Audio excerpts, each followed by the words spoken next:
সবাইকে নমস্কার এবং আদাব দিয়ে শুরু করছি আজকের ব্লগটা। আজকের ভিডিওটা কয়েকদিন আগের ভিডিও, আপলোড করতে একটু লেট হয়ে গেছে। এই তো এখানে আমি সকালবেলা নাস্তা বানিয়ে নিচ্ছি। আজকে তেমন কিছু করিনি, খুবই একদম সিম্পল একটা নাস্তা, আর সাথে ছিল চা। সকালবেলাটা না আসলে এত কিছু খাওয়া যায় না, আর এই কয়েকদিন ভালো মতো ভিডিও করা হয় নাই, তাই কোনো নতুন ভিডিও দিতে পারিনি। আর এখন তো আগের মতো সেই প্রবলেম শুরু হয়েছে, এখন একদম সারাদিন গ্যাস আসে না, একদম রাতের বেলা আসে, রাতে রান্না করতে হয়, তাই এই 2 দিন কোনো ভিডিও করতে পারিনি। সবাই যখন রাতে ঘুমায় আমি তখন রান্না করি, এটা একটা অনেক বড় প্রবলেম। যাই হোক, এখন প্রবলেমের কথা না বলে এই ভিডিওতে চলে আসি। আমি এখানে প্রথমে সিম ভাজি করে নিয়েছি, আর এখন এখানে ফুলকপির আলু দিয়ে একটা তরকারি রান্না করব, আর সাথে চুলায় আমি ডাল বসিয়েছি। শীতের দিনে এই ফুলকপির আলুর তরকারিটা আমাদের বাসায় একদম প্রায়ই হয় বলা চলে, সপ্তাহে মনে 3 দিনেই হয়। এই তরকারিটা আমাদের বাসায় সবাই কম বেশি পছন্দ করে। আপনাদেরও কি আমার মতো সেম প্রবলেম হয়? গ্যাসের থাকে না, কিছু না, রান্নাও করা যায় না ঠিক মতো, খাওয়াও যায় না, ঘুমানোও যায় না, একটা কি যে প্যারা। আসলে এটা যারা ঢাকাতে থাকে তারাই হয়তো বুঝতে পারবে ঠিক মতো, এছাড়া কেউ বুঝবে না কষ্টটা। কার কার এই প্রবলেম হয় অবশ্যই কমেন্টে বলবেন। এই তো এখানে একটু আদা, একটু জিরা দিয়ে দিব, আর হলুদ মরিচ লবণ, যেভাবে রান্না করতে হয়। আপনারা কিভাবে রান্না করেন? আমি তো এভাবেই রান্না করি, আর এভাবে আমার কাছে খুবই ভালো লাগে। এই তরকারিটা লুচি রুটির সাথেও খুব ভাল লাগে সকালবেলা খেতে। আপনারা সবাই এত কিপটা কেন বলেন তো? ভিডিও দেখে দেখে চলে যান, একটা লাইক দিতে প্রবলেম আপনাদের, এত লাইক দিতে কি কষ্ট হয় আপনাদের? এত কিপটামি করেন কেন? এটা কিন্তু আমি মজা করে বলছি, কেউ আবার কিছু মনে করবেন না। আসলে আপনাদের যার লাইক দিতে ইচ্ছা করবে তারা দিবেন, নয়তো দিয়েন না, কোনো প্রবলেম নেই। দেখেন, এটাই বেশি। আচ্ছা, এখন একটু আজাইরা গল্প বলি আমার, একটু শুনবেন, আর না শুনলে স্কিপ করবেন। আমি জানি না আমার গল্পের সাথে অন্য কারো মিলও থাকতে পারে, এটা আসলে সব মেয়েদেরই কম বেশি হয়। সারাদিন তুমি যতই কাজ করো না কেন, মানুষ বলবে তোমার কি কাজ?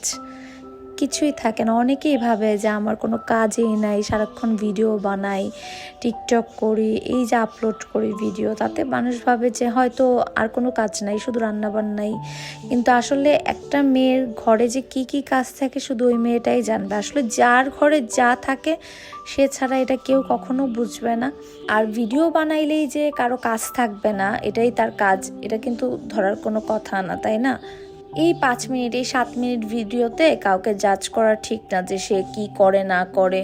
তার ভিডিও দেখে এটা বুঝতে তো পারবেন না যে তার লাইফটা কীরকম যাচ্ছে, তার সারাদিন কেমন কাটে। যাই হোক, এতক্ষণ যারা আমার কথাগুলো শুনছেন তাদেরকে অনেক ধন্যবাদ। আর এখন আমি এখানে মাছ ভেজে নিচ্ছি, এটা হচ্ছে পাবদা মাছ। এটা আজকে ভুনা করব, আর এটা ভাজতে এত যে কষ্ট, এই মাছটা আমি একটু ভয়ই পাই ভাজতে। সবাই বলে তেলে নাকি লবণ দিলে তাহলে পাবদা মাছ ফুটে না, কিন্তু এটাও ভুল। এটা অনেকবার আমি ভুল প্রমাণিত হয়েছে, আমি সবসময় দিই তারপরেও ফুটে, জানি না কেন, এটা কার কার সাথে এমন হয়।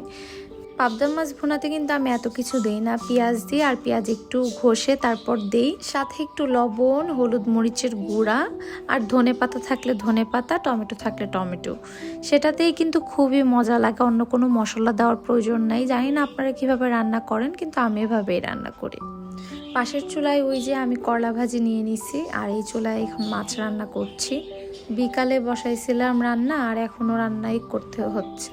আসলে রান্না করতে তো আর ভেজাল নেই, কিন্তু রান্না করার আগে যে রেডি করতে হয় এগুলো হচ্ছে সবচেয়ে প্যারাদায়ক। এই তো এখন একটু পানি দিয়ে মশলাটা ভালো করে কষিয়ে নিব।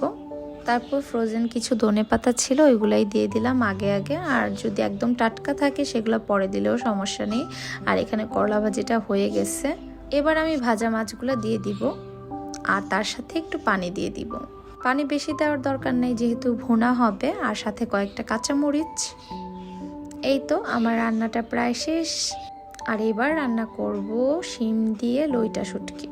শিম দিয়ে লইট্টা শুটকি কার কার পছন্দ? আমাদের বাসার শুটকি প্রায় সবারই পছন্দ, শুধু আমার জামাই বাদে। আমার জামাই একটু শুটকি কমই খায়।